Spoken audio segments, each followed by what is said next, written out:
శ్రీమతే నమః. ఈరోజు హనుమత్ జయంతి. హనుమంతుడి జీవితం నుంచి కొన్ని పాఠాలని మనం నేర్చుకుంటాం. ఈ వీడియో జీవితాన్ని పూర్తిగా మార్చలేకపోవచ్చేమో, కానీ ఈ వీడియో పూర్తిగా విన్న తర్వాత కళ్ళల్లో నుంచి వచ్చేవి నీళ్లు కాదు, సాధించాలి అనే తపన, ధైర్యం వస్తాయి. ప్రతి మనిషికి జీవితంలో ఎన్నో సమస్యలు ఉంటాయి. సమస్యలు లేని జీవితం ఉండదు, సమస్యలు లేని మనిషి అక్కడ ఉండడు. కానీ అలా సమస్యలు వచ్చినప్పుడు తట్టుకుని నిలబడగలుగుతారు, లక్ష్యాన్ని సాధించగలుగుతారు.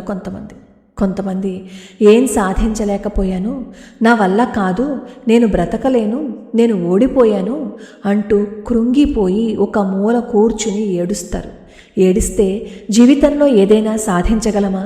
నిరాశకి లోనవటం తప్ప ఏమీ చేయలేం. అలా ఏడుస్తూ కూర్చుంటే ఆ సమస్య నుంచే మనం బయటపడిపోతాము అని అనుకుంటే ఈ ప్రపంచంలో ప్రతి వ్యక్తి ఏడుస్తూనే ఉంటాడు. సాధించాలనే తపన రావాలి. సాధించాలని అనుకుంటే సరిపోదు, సాధించి తీరాలి అనే ఒక అగ్నిపర్వతం నీలో బద్దలైపోవాలి. అప్పుడు మాత్రమే సాధించగలుగుతావు. ఎవరో ఏదో 4 తిట్లు తిట్టినప్పుడు నా వల్ల కాదు, ఇంకా నేను బ్రతకలేను అని ఏడవడమో, నేను సాధించి తీరతాను అని ప్రగల్భాలు పలకటమో కాదు.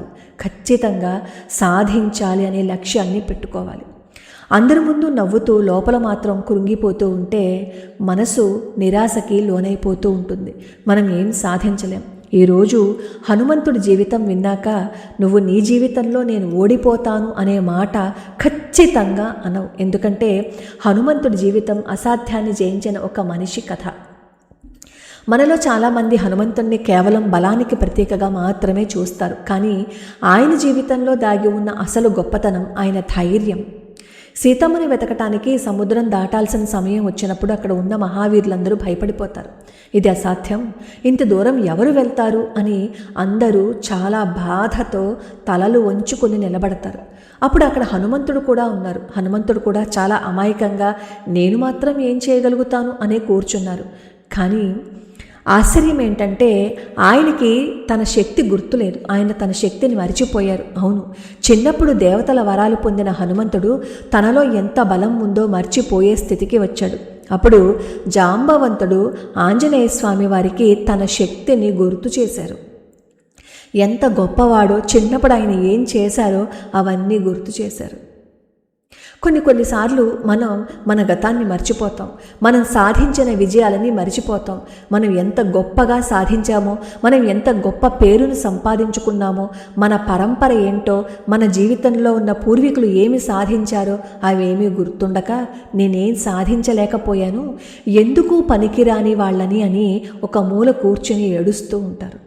అందుకే ఇక్కడ మన హనుమంతుడి జీవితం నుంచి నేర్చుకోవాల్సింది ఏంటంటే మన శక్తిని మనం మరిచిపోయి మనల్ని మనమే తక్కువగా అంచనా వేసుకుంటున్నాము. మనం ఖచ్చితంగా సాధించవచ్చు, సాధించి తీరతాము అనే సంకల్పాన్ని పెట్టుకోవాలి. అప్పుడు సముద్రాన్ని దాటేటప్పుడు హనుమంతుడి పరిస్థితి ఎలా ఉందో ఇప్పుడు మనం కూడా అదే స్థితిలో ఉండి ఉండొచ్చు. ఎవరైనా మనల్ని తక్కువ చేసి చూసి ఉండొచ్చు, మన ఫెయిల్యూర్స్ చూసి నవ్వి ఉండొచ్చు, మన దగ్గర డబ్బు లేకపోవచ్చు, సపోర్ట్ లేకపోవచ్చు. ఈరోజు మనం కూడా మన శక్తి మనకే తెలియకుండా కూర్చొని ఉన్నాం. ఎవరైనా మనల్ని తక్కువ చేసి ఉండొచ్చు, మన ఫెయిల్యూర్స్ చూసి నవ్వుండొచ్చు, నీ దగ్గర డబ్బు లేదు, ఎందుకు పనికిరాని వాడివి అని ఉండొచ్చు, నీకు ఎవరి సపోర్టు లేకపోయి ఉండొచ్చు. ఇలాంటి స్థితి ఎదురైనప్పుడు నువ్వు కూడా నిర్ణయం చేసుకుంటున్నావు, నా జీవితం ఇంతే, నేనేం చెయ్యలేను అని. కానీ హనుమంతుడి జీవితం ఒక గొప్ప నిజం చెప్తుంది. నువ్వు ఓడిపోలేదు, నీ శక్తిని మరిచిపోయావు అని. అంతే కదా. అక్కడ జాంబవంతుడు కూడా హనుమంతుడి దగ్గరికి వచ్చి నీ శక్తిని నువ్వు గుర్తు తెచ్చుకో అన్నాడు. ఆ ఒక్క మాట నేను సాధారణ వానరుడిని, నేనేం చేయగలను అని బాధపడుతున్న హనుమంతుణ్ణి సముద్రం దాటే మహావీరుడిని చేసింది. ఇక్కడ మిరాకిల్ ఏంటో తెలుసా? హనుమంతుడికి కొత్తగా శక్తి ఏం గుర్తుకు రాలేదు, కొత్త శక్తి ఏం రాలేదు. అప్పటికే ఉన్న తన శక్తి గుర్తుకొచ్చింది. హనుమంతుడి జీవితం చూస్తే ఆయనకి కూడా పరీక్షలు వచ్చాయి. సముద్రం దాటేటప్పుడు సురస అనే రాక్షసి అడ్డొచ్చింది. ఆయన పోరాడారు. లంకలోకి వెళ్ళినప్పుడు అక్కడ ఎవ్వరూ తన వాళ్ళు లేరు, అయినా భయపడలేదు. సీతమ్మని వెతికినప్పుడు చీకటి మధ్యలో కూడా ఆశను కోల్పోలేదు.